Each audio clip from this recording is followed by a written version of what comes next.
Now you come to me and you say, Don Corleone, give me justice. What you don't ask for respect.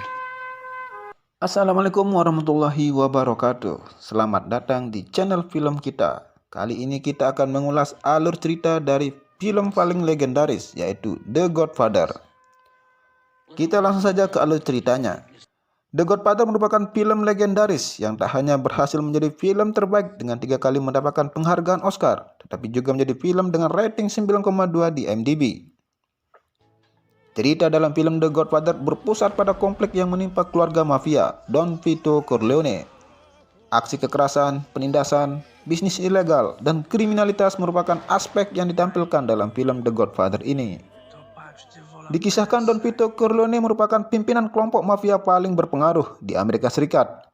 Don Vito Corleone mempunyai banyak bisnis, baik yang legal maupun yang ilegal, seperti bisnis gelapnya di bidang prostitusi, perjudian, dan lain-lainnya.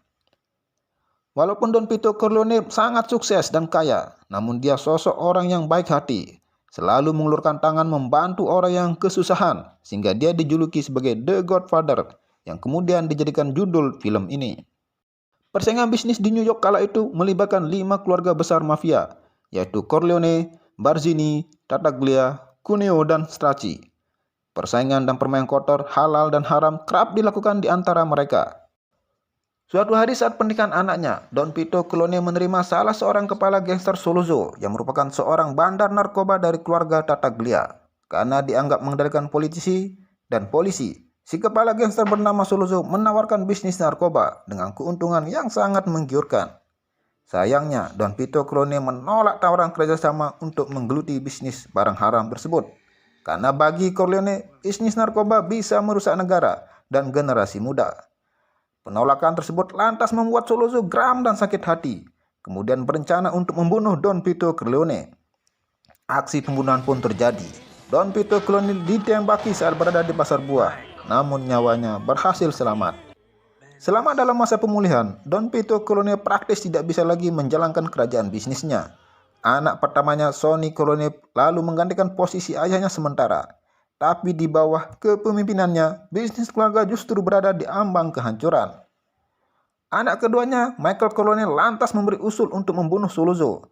Keluarga mafia Corleone pun mempersiapkan aksi balas dendam di sebuah restoran yang menjadi tempat pertemuan, menjadi tempat pembantaian berdarah dingin oleh Michael Corleone terhadap Sollozzo. Konflik pun semakin memanas. Perang antara keluarga mafia Corleone dan Tartaglia pun tak terhindarkan.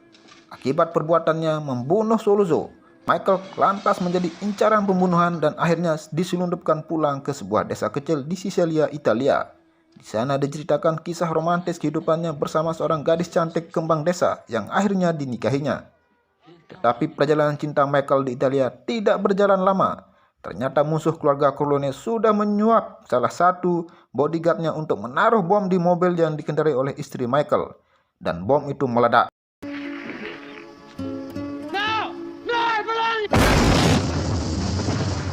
Istri Michael yang cantik itu pun mati dan terpaksa Michael kembali dipulangkan ke New York.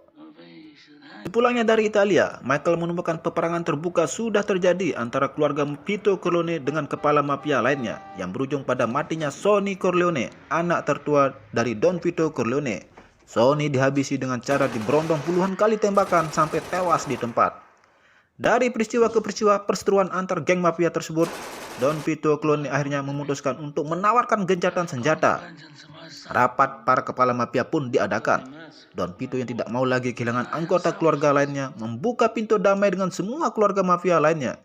Meski dia tahu salah satu peserta yang hadir saat itu yaitu Emilio Barzini yang merupakan otak dari pembunuhan Sonny Corleone dengan memperalat Carlo Rizzi yang merupakan menantu dari Don Vito Corleone sendiri. Dengan lapang dada, Don Vito Corleone bertekad tidak akan membalas dendam atas kematian anaknya. Dan dia pun bersedia untuk kerjasama dengan keluarga mafia lainnya. Bahkan dia tidak sanggup menolak mengelola bisnis narkoba, tapi dengan persyaratan tidak diedarkan di sekolah dan tidak diedarkan kepada kaum negro di seputaran kota New York. Setelah itu, Don Vito yang sudah tidak sehat dan merasa sudah terlalu tua, lalu menyerahkan tampuk pimpinan mafia keluarga Corleone kepada anak tersayangnya, Michael Corleone. Setelah Don Vito Corleone meninggal dunia, Michael yang sudah diperingatkan oleh ayahnya akan kelicikan salah satu kepala mafia, yaitu Emilio Barzini, yang juga merupakan mastermind dari semua peristiwa rencana pembunuhan dirinya dan pembunuhan Sonny.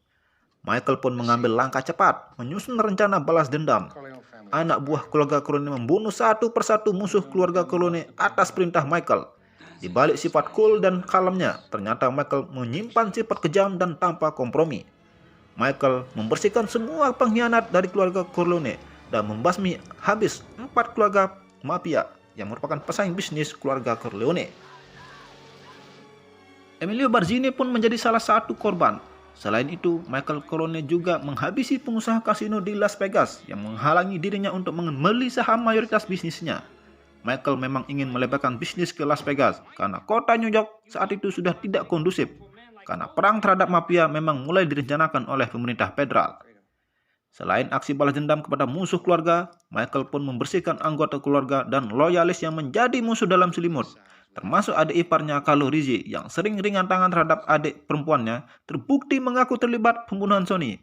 Melalui interogasi penuh tipu muslihat yang dilakukan Michael, Carlo Rizzi yang dijanjikan akan diampuni jika mengaku dosanya, akhirnya dieksekusi oleh Clemenza di dalam mobil dengan cara dicekik dari belakang dengan menggunakan kawat. Di akhir film The Godfather 1 ini, diceritakan Michael Corleone menjadi sangat kuat dan ditakuti oleh kawan maupun lawan. Tangan besinya ternyata sangat ampuh untuk membentuk wibawa menjadi bos mafia. Demikian alur cerita dari film The Godfather 1. Kita akan lanjutkan nanti di episode berikutnya untuk film The Godfather 2 dan 3.